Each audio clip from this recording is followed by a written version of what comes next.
Good morning, YouTube. How's everybody doing?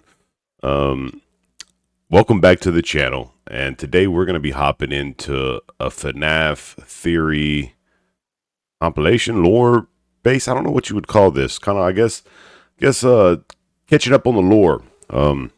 As you know, if you've been keeping up with my FNAF series, I just started playing Five Nights at Freddy's. I don't know nothing about the lore or the story or anything that has to go along with the game. I just know that as of right now, I'm having a blast playing it. Having minor heart attacks here and there, but I'm having a blast playing it. So with that being said, I felt it's time for me to get into detail with this lore so I can kind of understand the game a little bit better. Now, I picked a video that's been up on my feed called Everything You Need to Know About FNAF, featuring Matpat. It is on the channel FootofaFerret, I believe. Yes, FootofaFerret. So if y'all want, go and check his channel out. Obviously, he's a good content creator. He's got a decent amount of subs, likes on the video. So obviously this is a good video. So hopefully this will tell me everything I need to know. So yeah, I will have the original video down in the description as well as his YouTube channel. So by all means, go like and subscribe to his channel. FootofaFerret, Matpat, all the FNAF lore experts, as you could say. Give them some support. But yeah, so all this content is really thanks to them. So I'd like to start this off. Why don't we get into it, huh? Ryder, do you know why I called you here? No. No, Matpat of the YouTube channels Game Theory, Film Theory, Food Theory, and GT Live. I do not know why you called me here. Well, maybe this will jog your memory. Aw, look at this cute little plushie of a rusty metal animatronic haunted by the soul of a child whose head was bitten by a robot in 1987. Happy birthday, Tommy. Wait. Okay, so already we're getting deep. All right, so wait, hold on. Let's run that back real quick. Let's run that back real quick. So that way I don't want to miss nothing. Do you know why I called you here? No, Matpat of the YouTube channels Game Theory, Film Theory, Food Theory, and GT Live. I do not know why you called me here. Well, maybe this will jog your memory. Aw, look at this cute little plushie of a rusty metal animatronic haunted by the soul of a child whose head was bitten by a robot in 1987. Happy birthday, Tommy. Okay, so Freddy is haunted by a child that was bit in 1987. It's kind of the gist of what I'm getting. So these things are haunted. Nice. Okay. Now what do you have to say for Kind yourself? of makes sense of the fact that they're always trying to get my ass. Mr. of a Ferret, this is without a doubt one of the most shameful displays of Five Nights at Freddy's lore dumping I have ever seen. It's actually amazing how almost every single thing you said was wrong. I thought we had taught you better back on the Theorist channels. You even worked on multiple FNAF videos during your time working with us, but clearly you were too busy frolicking around making videos about Bubsy and King's Quest to pay any sort of attention. Dude, I was just the history guy and the editor. I wasn't doing any of the lore research. Back then, you still thought Purple Guy was the phone guy. But whatever, I get it. Can I go now? No, not until you learn the proper FNAF lore, sir. Now, if you'll see here on this 92 I want to slide learn the PowerPoint proper presentation FNAF that I lore. made on exactly Let's this get it. subject. First off, this is not the bite of 87. Rather, the image you chose depicts the bite of 1983. And the child in question is actually the crying child, aka the younger brother of Michael Afton. Now, Michael Afton is very important. Help you play me. as him. Hello, Internet. Welcome to my channel, FootofaFerret, where, yes, a few months back, I made a video about FNAF where I got a lot of the lore wrong. And yeah, I knew it was all sorts of wrong. It was a quick throwaway gag, and I wasn't about to do hours and hours of research and fact-checking just to get to the punchline. Nice. But even so, I want to make things up to any of the FNAF lore buffs whose heads may have exploded at the amount of inaccuracies I managed to squeeze into 15 seconds. So I decided to call in some help from the resident FNAF expert of the whole internet, Matpat from Game Theory. Okay, so Matpat from Game Theory. So he is like the expert of everything. All right, so he should be giving us all the answers we need. Welcome to. This ought to be good. I already did that bit.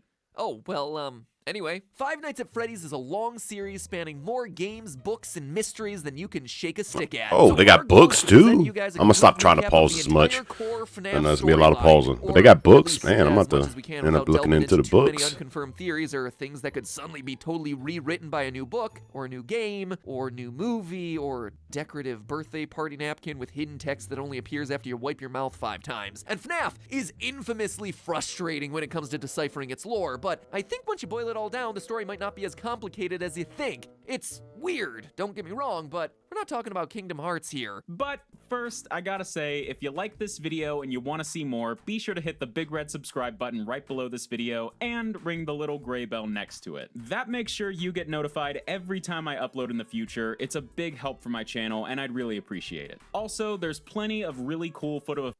Hey, that you could do the same thing for my channel. After you go to his and hit that like button, hit that subscribe button, come on back to my channel and hit that like button, hit that subscribe button. It helps out. Ferret merch for sale at the link in the description or in this little banner right below this video. But yeah, enough of that. So get comfortable, we're gonna be here for a while. This is everything you need to know about Five Nights at Freddy's. So hey, it's the 70s. Ain't this just a time? Well, it certainly was for these two guys. So this started named back in the William Afton and 70s? Henry Emily. How These old is guys this are game? a couple of inventors specializing in building robots and animatronics. They're also family men. William has a wife, a daughter, and 2 sons, while Henry has a daughter named Charlotte. So we got 2 groovy 70s dudes building robots to support their families. But there's just one little snag. William Afton is a crazy person. I'm not really sure why, but William Afton has this insatiable desire to, kill children. But What? I'm sure that won't be a problem anytime soon. So instead, let's focus on this new restaurant in town that just opened, Fredbear's Family Diner. A small, locally owned family restaurant that commissions William and Henry to create some fun, Chuck E. Cheese style animatronic mascots to entertain the kids. There's a golden bear named Fredbear and a golden rabbit named Bonnie. Now, these are what are called spring-lock animatronics, meaning they operate using, well, spring-lock mechanisms, which are extremely dangerous. Boy, it sure is a good thing these are just robots and not mascot costumes or something. Hey, guess what? These are also mascot costumes meant to be worn by the employees of the restaurant. Yeah. Come work at Fredbear's Diner. Sing songs, entertain families. Try not to breathe too much inside of the Springlock animatronic suits because even the slightest bit of moisture will cause the Springlock mechanisms to malfunction and clamp down on you, killing you outright. Cook pizza. So despite this gigantic that's safety not hazard, good. Fredbear's becomes a pretty popular spot for birthday parties, attracting some real good business. But things start going downhill real fast. So one night, Fredbear's is hosting a birthday party, and one of the kids attending is Henry Emily's daughter, Charlotte. But during the party, Charlotte accidentally gets locked outside in this dark alley behind the restaurant. Suddenly, a mysterious purple car drives up and out steps William Afton, who kills Charlotte outside of Fredbear's Diner and gets away scot-free. William Afton, also known in the FNAF series. So wait, so he just literally just killed his friend's daughter? What? That's fucked. That's messed up. Has claimed his first victim. Henry Emily has lost his daughter, leading him to just kinda disappear for a while. And Fredbear's has its first of many deaths tied to its name. Besides being a horrible, sad, terrible tragedy, it's also a PR nightmare. And the owners of Fredbear's were just like, nope, we're out, and they bailed, took the money and ran, sold off the Fredbear franchise to new owners who pulled the flip job of the century to create Fazbear Entertainment. Not only did they get Fredbear's back on its feet, but by 1983, they've turned the franchise into a bit of a multimedia empire with a TV show, action figures, plushies, and most importantly of all, a new sister location, Freddy Fazbear's Pizza. See, this newly revamped Fazbear franchise introduced damn a slew Monopoly of new going characters on. to the lineup. The TV show was named Fredbear and Friends after all, so they added a chicken named Chica, a pirate fox named Foxy, and a non-golden bunny and bear named Bonnie, and of course, Freddy Fazbear. Y'all know these guys, right? Remember back in 2014 when FNAF was just these guys? Feels like decades. But yeah, Freddy, Bonnie, Chica, and Foxy become the faces of the new hit I remember restaurant, seeing Freddy something like that Fazbear's way Pizza. back when. And things That seem might to have be been one back of the on the up and up trailers. for Fazbear Entertainment, which of course means one thing: somebody's about to die. While Freddy's is up and running, Fredbear's has gotten back to business as usual. Seems to be doing fine for itself since, you know, that one time a kid died. Enter William Afton's youngest son, the crying child. Why is he crying? Well, it's implied that he has a pretty intense fear of the animatronics his dad makes, and his older brother Michael Afton really likes to torment the kid by dressing up as Foxy to jump scare him. That's not nice. He really just can't catch a break, man. He's clearly terrified of the animatronics, but is basically forced to be around them. Which leads us to one fateful day in 1983 where the crying child is celebrating his birthday at Fredbear's family diner. He's not having a great time, and his older Well, I guess brother not. I wouldn't decides to either if be I didn't like it there. He and his friends all crowd It's a around fucked the up crying way to, child wearing celebrate your character birthday. masks, lift him up and bring him to the main stage where Fredbear's performing. The crying child starts, well, crying and freaking out. The other kids then do what dumb kids do and take things way too far, putting the crying child inside Fredbear's mouth. Matt, I know you're the numbers guy. No. I'm gonna take this one. Let's do the math here. One Springlock animatronic suit with a very low tolerance for moisture, plus one horrified child crying rivers of tears equals... Was that the bite of 87? No 2015 Markiplier, that was what's known as the bite of 83. William Afton's youngest son is munched by a Golden Freddy animatronic and dies. Ooh, it's a birthday party.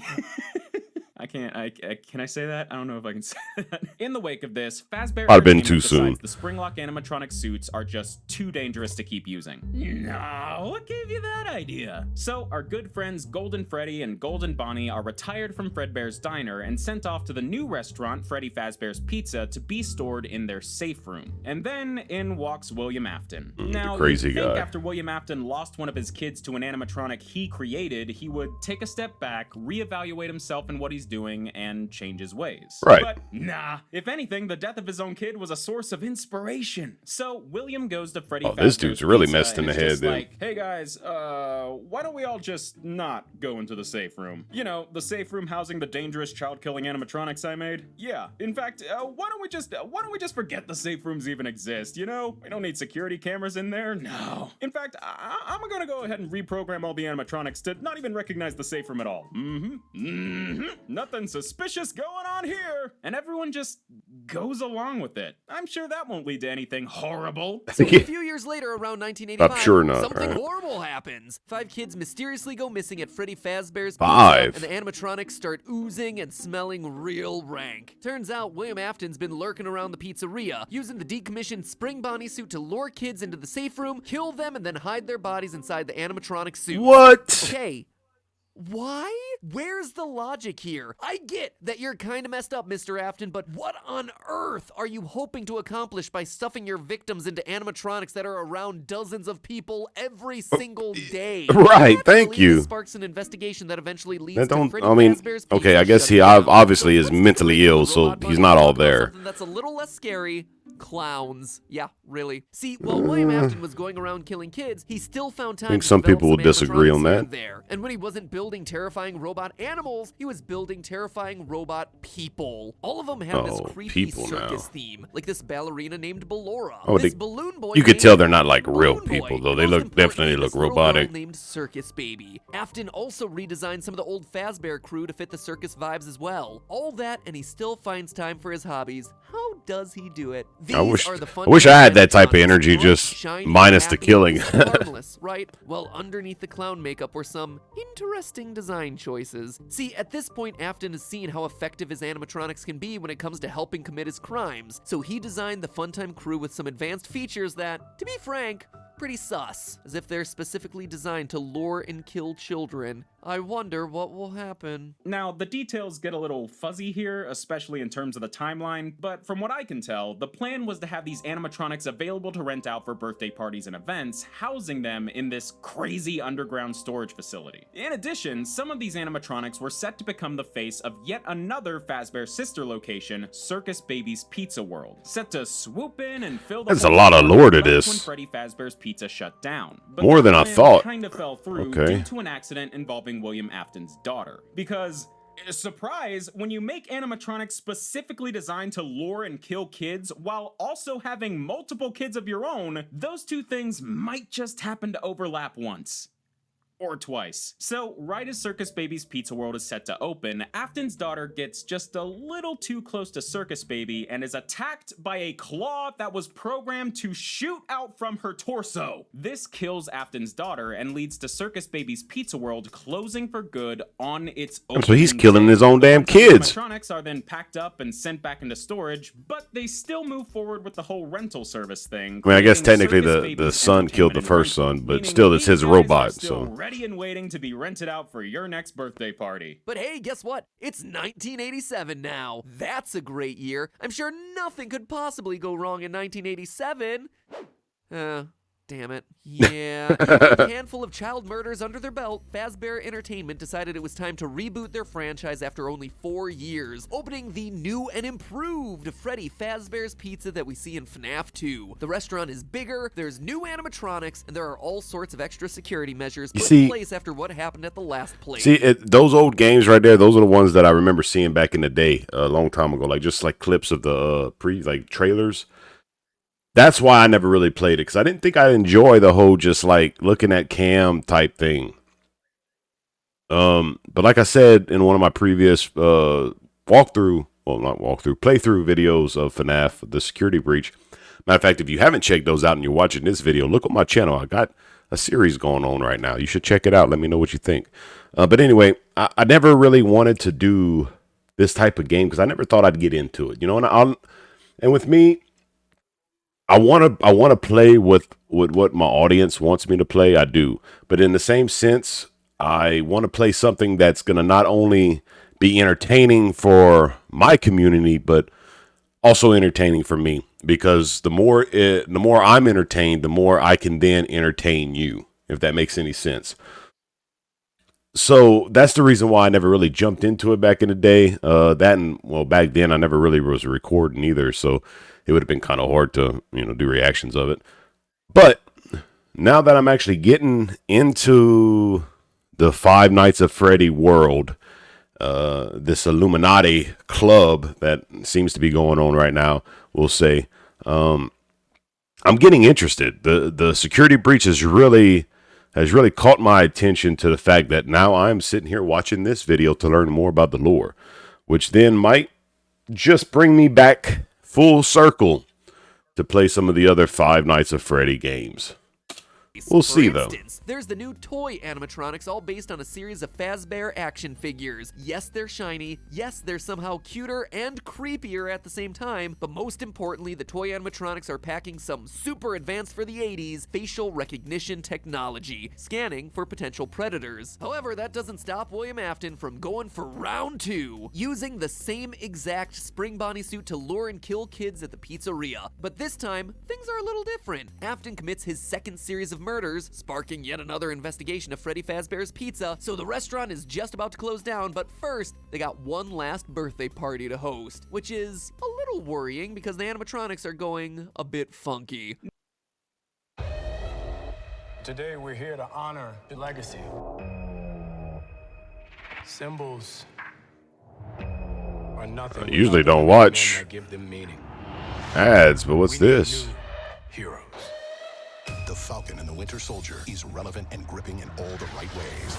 Oh, that's a series. Brought feature film caliber storytelling to Disney. I don't know. I was thinking about getting into those series for the moment because I do like superhero movies, but Fnaf lore we've not I haven't yet. And it's kind of the whole back to FNAF. There's a pretty hard and fast rule in the FNAF world. If you are a kid killed by William Afton or any of his creations, your soul will undoubtedly go on to possess one of the animatronics. See, it all started with Charlotte, Afton's first victim. When she was killed outside of Fredbear's family diner, her soul found a new home in the diner's security animatronic, this weird, creepy puppet. Or at least, that's how it looks to be conveyed in the games. Like we've said, this series is kind of frustratingly vague when it comes to their lore, but that is what it looks like. And from that point on, the puppet was working behind the scenes, following William Afton around to pick up the pieces he left behind and do what they could to set things right. I'm about to sound a lot like Matt here. As we see in one of FNAF 2's Atari-style minigames, the puppet gives the souls of Afton's victims new life inside of the animatronic suits. So our buddies Freddy, Bonnie, Chica, and Foxy, yeah, they're haunted. Way haunted. But wait, that's only 4 animatronics. Didn't Purple Guy kill 5 kids during the missing children's incident? Well, this is where things get a little funky, Again, because now we're dealing with Golden Freddy's spirit. Or should I say, spirits. So remember the bite of 1983 where the crying child got chomped by the Golden Freddy animatronic? Well, his soul is now inside of Golden Freddy, which, yeah, makes sense. But going back to that just got to be horrifying for him in itself. He's now what he hates the most. Split second, we see I a messed fifth up. kid followed by a Golden Freddy jump scare. This is Cassidy, the fifth victim of the 1985 missing children's incident and the second spirit haunting the Golden Freddy animatronic. And let me tell you, Cassidy is mad at William Afton. She is out for revenge. Keep a pin in this, it's important. All this is to say that the FNAF 2 toy animatronics are now most likely haunted by the souls of Afton's most recent victims. You can tell because these guys start acting way more aggressive and confrontational towards adults. They're chill around kids, but if you're a grown-up, they'll start giving you the death glare. And they're not programmed to do that. So I'ma say,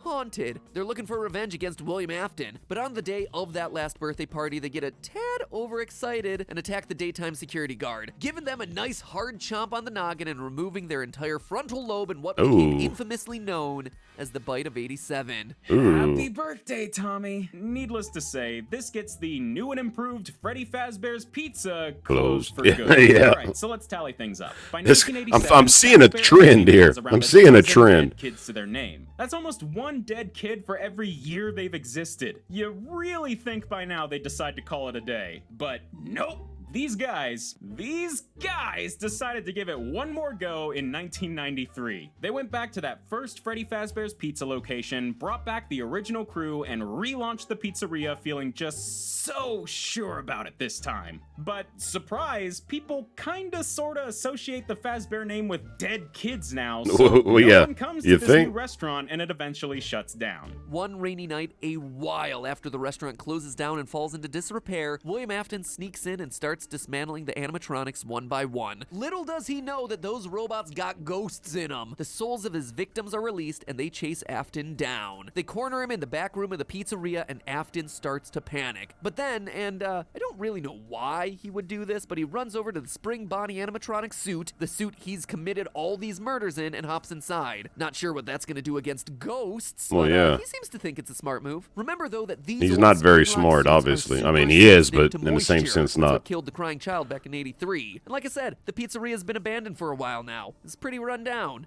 And it's raining. So Afton piles into his murder suit, Oh. just kind of stands there for a few seconds, and chomps. Oh. Fail, blood goes everywhere. and Good. William He Afton, deserved stuck that. inside the Spring Bonnie suit, falls to the ground and dies. Fazbear Entertainment attempts to save face from the now baker's dozen of dead people attached to its name by completely walling off the back room, leaving Afton's body inside and just forgetting about it. We see all this I mean, go I couldn't down at during least the taken minigame it out, of FNAF thrown it 3. away or Also something? in that game, if you get the good ending, you get to see the puppet bring cake to a table of children. 4 of them in FNAF masks, and one of them crying. The puppet gives the kid cake, they stop crying, they put on a Golden Freddy mask, and then they all disappear, leaving the masks behind. The puppet has set the souls free. Now, you might have noticed that all this stuff we're talking about has next to nothing to do with what you actually do in these games. Sure, you see some of this stuff play out in minigames, but those are side things that are often hidden. If you play these games casually, you may never see a good chunk of these plot-driven minigames. So how does a purple dude killing kids lead to you as the player spending 5 nights at various robot-infested buildings, checking cameras, and avoiding Right. death by robot chicken? Well, Yeah. that is where William's older son, Michael Afton, comes back into the picture. Oh, the dude that killed his brother. All of that was going on. Michael, now an adult, takes it upon himself to try and make up for his dad's crimes. At first, he was just trying to find his sister, which is a little weird considering the whole, being dead thing. But remember the FNAF rule. All kids killed by Afton or his robots go on to possess an animatronic. And the soul of Michael's sister is now living in the very same animatronic that killed her, Circus Baby. And it seems like William Afton knows this because one day, William, the messed up individual he is, went to his son and was like, "Oh, your sister. Yeah, she's over there. Go check it out." So Michael takes a job at Circus. Okay, wait, Baby. hold up, wait, pause. Okay, so this now that just confused me a little bit. Okay, so explain me, drop in the comments and let me know. Matpat, if you're watching, Foot of the Ferret, if you're watching, I appreciate your video. Hopefully y'all enjoy this video yourselves. But I got a question now. That kind of contradicts a little bit, though. I'm wondering because you just said that Afton died. Afton got killed in his suit.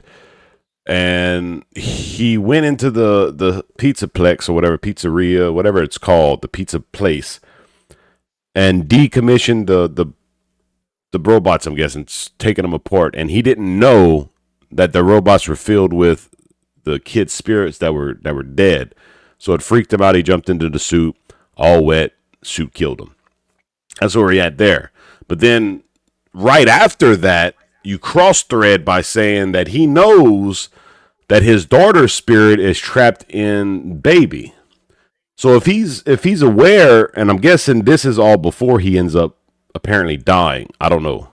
I'm guessing. I'm gonna go ahead and take that as you kind of went forward, like backward, and kind of going around. Anyway, before I start confusing my own damn self, that's what I don't understand. So did he know that the spirits were inside the animatronics, or didn't he? Because I don't understand how he knew his daughter's spirit was inside Baby or in an animatronic, but didn't know the other kids or the crying child, his younger son, was not in one of the animatronics. See, that kind of that's a little confusing right there. Drop in the comments and kind of let me know. Entertainment and rentals, as we see in the game's sister location. In between avoiding death by face-splitting animatronic, Michael discovers the whole "my dad killed a bunch of kids and their souls are trapped inside these animatronic suits" thing, and decides he has to do something about it. Unfortunately, while working the night shift at the storage facility, Michael gets himself scooped, meaning the dude gets his insides ripped out of him by a machine meant to remove animatronic endoskeletons. And then this giant robot named Ennard, created by all the Funtime animatronics literally stitching parts of themselves together, jumps inside of Mike to use his body as a host. So Michael is now dead. Kinda. He's like partially dead. He just kind of moves on with his life for a while. Robo bits jangling around inside his skin sack as his body slowly rots and turns purple. Oh, now he looks like dear old dad. Mike gets progressively worse until one day Ennard's just like, yeah, this place was cool at first, but kinda sucks now. And ejects himself from Michael's body. And Michael is pretty okay with it, actually. Yeah, somehow he is still alive. Not much else to do, but, keep doing what he was doing before, I guess. Michael starts applying for gigs at all the various Fazbear locations that popped up over the years, with the goal of setting the souls inside the animatronics free. He lands nighttime security jobs at Okay, again, theory. So now here we go. I'm going to start making theories up because now I'm kind of getting interested in this. Also very confusing. Entered him was stitching of multiple robots. So I'm guessing multiple souls, multiple spirits, right? That entered his body until his body was too deformed or smelled too bad for them to want to be there, so they escaped. Is it probable, now granted, this is a long shot, but is it probable that one of those ghost spirits still lingered on in his body, which was the reason why he was able to get up and still walk around? So is it really Michael Afton? Or even maybe it's his own spirit that seeped back into his body after, since technically he was killed by the scooping. I don't know. Either or, one of those. But anyway, what I'm getting at is, could it be possible that he is actually dead, but it is technically the soul of one of the other kids in his body trying to complete the work? I'm getting too deep. I need to finish this. I'm getting too deep into theories. As well as the 1993 pizzeria, but is fired from both for tampering with the animatronics to, save the souls of dead children, and for a general foul odor, because he is in fact a walking corpse. And all this comes to a head in FNAF 3 several years after the final closing of Freddy Fazbear's Pizza. The whole Fazbear name is destroyed, no doubt. But over the years, it became some kind of urban legend. So some random company decides to capitalize on this, creating a haunted house-style horror attraction called Fazbear Frights. The place is all decked out in Freddy Fazbear memorabilia, spooky atmosphere, everything's pee-pee yellow. They went the whole 9 yards with this place, including finding a real Fazbear animatronic salvaged from the walled-off back room of Freddy Fazbear's Pizza. Yep, William Afton is back, baby! Undead, rotting, haunting his Spring Bonnie suit. Well, how is he still alive? Undead or whatever. Monstrosity we all know as Springtrap. I guess living after death as a rotting purple corpse creature runs in the Afton family, but only after a certain age. Sorry, kids. So William Afton has been unleashed back onto the world. This could be very bad. Luckily, Fazbear Frights has a nighttime security guard. That's right, it's a family reunion. Father and son back together after all these years. Except now they're both technically dead and the son sets the dad on fire. Yeah! At the end of FNAF 3, Fazbear Frights burns down with Springtrap still inside, which has to have been Michael trying to finally finish off his dad. But unfortunately for Mike, William Afton Always comes back. he tried his best, but somehow, Springtrap is still out there. But then, totally out of left field, Henry Emily comes back with a plan. After doing literally nothing this entire time, Henry jumps back into the fray by starting his own pizzeria with Michael working as an employee. We see all this happen in Freddy Fazbear's Pizzeria Simulator. But beyond all the arcade games and googly eyes, Henry's pizzeria is actually just a front to gather up the last few haunted animatronics and set their souls to rest. And weirdly enough, the animatronics have changed over the years. Circus Baby was apparently kicked out of the Ennard crew, now taking the form of Scrap Baby. What's left of Ennard has now taken the form of Molten Freddy. The puppet's still kicking around as this bear called Lefty. And of course, there's Springtrap. Not much different about it, it's just Springtrap. Once the gang's all together, they're all incinerated, including Michael, and we hear the voice of Henry saying his final goodbye to the lost souls, his daughter, and his old business partner. But hey, would you look at that? William Afton is still alive! Well, of course he is. I've been getting Of paid course he is. $1,000 a month. Why wouldn't he be still alive, right? I don't. From this Apple money. He's only been burnt like 2 times already and like crushed. Well, that's all thanks to Cassidy, Crushed by his own suit. Spirit haunting Golden Freddy alongside the crying child. She's been out for revenge ever since the 1985 missing children's incident. And when I say revenge, I mean she wants to make him suffer. Just killing him off isn't enough. And at this point, William Afton should be dead several times over. Yeah. He got impaled from all angles and burned to death twice. So physically, he's not really that much of a threat anymore, but Cassidy keeps him alive to torture him, forcing him to live through a never-ending barrage of animatronic horror in his mind as we see in FNAF Custom Night. But that's just half the story, because now there's 2 William Aftons. Oh my god, okay.